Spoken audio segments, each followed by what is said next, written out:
Romance, fantastique, fantasy, thriller.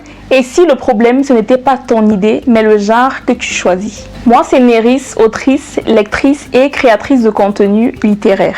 Bienvenue sur ma chaîne. Bienvenue chez Néris, racine en feu qui glisse, littérature à fréquenter à chaque page. Aujourd'hui, on plonge dans l'univers des genres littéraires. Si tu hésites entre plusieurs ou si tu ne sais pas lequel te correspond vraiment, reste jusqu'au bout, je vais t'aider à y voir plus clair. Et bien sûr, si ce contenu t'intéresse, pense à liker la vidéo et à t'abonner. 2 secondes et ça aide énormément à faire progresser la chaîne.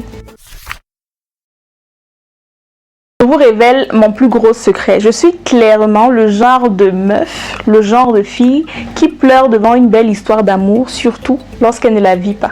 La romance, c'est le genre qui met l'amour au centre de l'histoire. Ce n'est pas juste une histoire de « ils vécurent heureux et eurent beaucoup d'enfants », comme on peut bien, comme certains le disent. Ce qui fait la force de la romance, c'est surtout toutes les montagnes russes émotionnelles. Les doutes, les malentendus, les non-dits, les choix impossibles. Tout cela nous donne envie de tourner les pages. Si tu aimes les émotions intenses, les papillons dans le ventre et les relations complexes, la romance est assurément ton genre. On peut passer d'une romance plus classique comme Orgueil et Préjugés de Jane Austen à des romances plus contemporaines comme 50 nuances de Grey, mais aussi à des romances issues de la littérature africaine francophone comme Sous l'orage de Seydou Badian, où l'amour se confronte aux traditions et aux attentes sociales. Si tu écris ou lis surtout avec le cœur, la romance pourrait bien être ton terrain de jeu. Ici, la réalité telle qu'on la connaît n'est plus une limite. Magie, créature étrange, pouvoir surnaturel, c'est toi qui poses les règles. Écrire du fantastique, c'est un peu comme si tu disais à ton lecteur, viens, on quitte le monde réel et on va à l'aventure. Ce que j'aime avec ce genre, c'est qu'il permet de parler des choses très humaines comme le courage, la peur, l'amitié, la lutte contre le bien et le mal. La lutte entre le bien et le mal, autant pour moi, mais cela dans un univers complètement inventé ou méconnu. Quand on parle de fantastique, on pense forcément à des œuvres comme Harry Potter ou Le Seigneur des Anneaux, où des univers entiers ont été créés avec leurs propres lois. Dans la littérature africaine francophone, on peut citer La vie et demie de Sony Laboutansi, qui est un roman où le réel bascule constamment dans l'étrange, le symbolique et le surnaturel pour raconter autrement le pouvoir, la violence et la résistance. La fantastique, ce n'est pas fuir la réalité, c'est parfois la regarder autrement. Ce genre, c'est l'art du suspense. Le lecteur ne sait jamais ce qui va arriver, il soupçonne tout le monde. Il tourne les pages comme un fou à la recherche de la vérité. Un bon thriller te garde en haleine du début jusqu'à la fin. On y retrouve souvent des histoires de crimes, d'enquêtes, de complots ou même de survie. Quand on parle de thriller incontournable, on peut citer Le Silence des agneaux qui nous plonge dans une enquête psychologique intense. Et dans la littérature africaine francophone, un excellent exemple est Petit pays de Gaël Faye. Même si ce n'est pas un thriller pur, il contient une tension narrative et des éléments dramatiques qui tiennent le lecteur en suspense autour de décisions, de peurs et de conséquences. Ce n'est pas du crime classique, mais l'écriture tendue et l'atmosphère rappellent ce que le thriller peut produire de plus intense. Dans tous les cas, si ton objectif est de faire courir le lecteur jusqu'à la fin sans savoir ce qui se passe, le thriller est le genre qui t'apprendra énormément sur le rythme et le suspense. Plus tu fais douter, plus le lecteur tourne la page.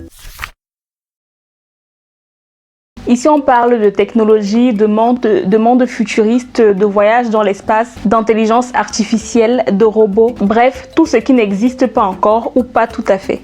Ce que j'aime avec la SF, c'est que ce n'est pas juste un genre qui fait waouh, le futur. C'est un genre qui pose des questions. Ça fait rêver, oui, mais ça pose des questions, des vraies questions. Qu'est-ce que ça veut dire être humain ?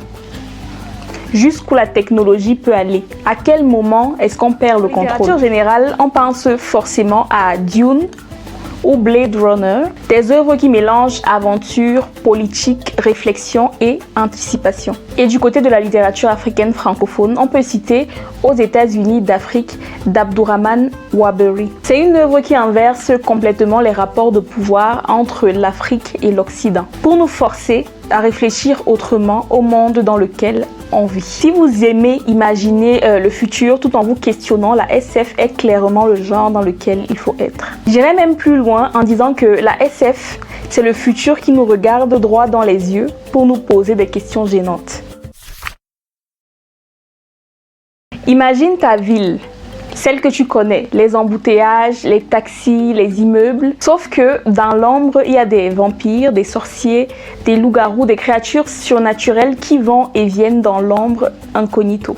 C'est ça la fantaisie urbaine, le monde réel avec une petite couche de magie en plus. Pas besoin de royaume lointain, la magie débarque directement dans ton quotidien. En général, on peut penser à des sagas comme les chroniques de Michaela Lane de Karen Marie Moning. Voilà, j'espère que j'ai bien prononcé. Où enquête, créatures surnaturelles et vie moderne se mélangent sans arrêt. Et du côté de la littérature africaine, on peut citer David Mogo God Hunter de Sui Davis. Je ne veux pas écorcher, vraiment, excusez-moi. Bref, l'univers s'inspire de villes africaines contemporaines et des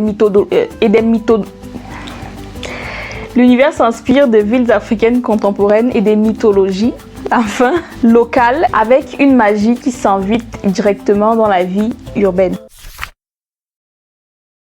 C'est le genre qui fait sourire et même rire toute seule devant son livre ou même dans un but. Bref, peu importe où tu te trouves quand tu fais de la comédie, tu t'oublies. On y retrouve souvent des situations un peu absurdes, des personnages hauts en couleur, des dialogues qui font mouche et des scènes où tout part légèrement en vrille. On adore.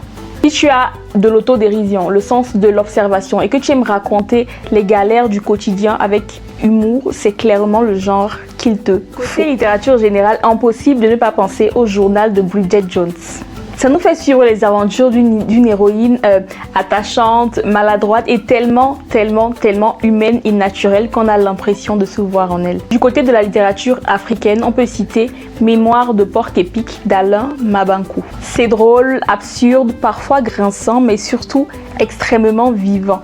Je vais même d'ailleurs vous confier un petit secret. J'adore quand on mélange une bonne romance avec un peu de comédie. Si on peut à la fois tomber amoureux et rire aux éclats, je ne vois pas pourquoi je vais me priver en fait. Je veux les deux. Bon, petit point important avant de conclure parce qu'il y a souvent confusion. À l'école, quand on parle de genre littéraire, on nous apprend surtout 3 grandes catégories. Le roman, le théâtre et la poésie. En réalité, ce ne sont pas des genres au sens ambiance ou univers, mais plutôt des formes d'écriture. Le roman, c'est le format narratif classique. Une histoire racontée avec des personnages, une intrigue, des chapitres. Et à l'intérieur, tu peux écrire une romance, une science-fiction, un thriller, une comédie, de la fantaisie, bref, presque tout. Le théâtre, lui, est pensé pour être joué. Tout se passe par les dialogues, les silences, les actions. Là aussi, tu peux avoir une comédie, un drame, une tragédie, voire même du fantastique, mais écrit pour la scène. Et la poésie, c'est encore autre chose. On est moins dans le récit, mais plus dans les sensations, les émotions. Tu peux parler d'amour, de colère, de peur, de politique, de rêve, souvent avec peu de mots, mais avec beaucoup de sens. Donc, quand tu écris, la vraie question à te poser, ce n'est pas seulement est-ce que j'écris un roman? Est-ce que j'écris un théâtre? Est-ce que j'écris une poésie? Mais plutôt, quelle ambiance je veux créer? Quelles émotions je veux provoquer? Et c'est là que les genres comme le thriller ou la SF entrent en jeu. Voilà, tu as maintenant un aperçu de plusieurs genres littéraires et chacun a sa propre saveur. Dis-moi en commentaire lequel tu préfères et surtout, est-ce celui que tu lis, écris ou rêverais d'écrire? Si cette vidéo t'a aidé, inspiré, pense à liker, t'abonner et à la partager à quelqu'un, à un proche qui a une idée en tête, qui a une histoire en tête mais qui n'ose pas encore l'écrire. Et bien sûr, si tu veux aller plus loin et apprendre encore plus de choses, ma playlist Devenir auteur est disponible, le lien en barre d'infos. Devenir auteur, carnet d'auteur, journal d'une autrice.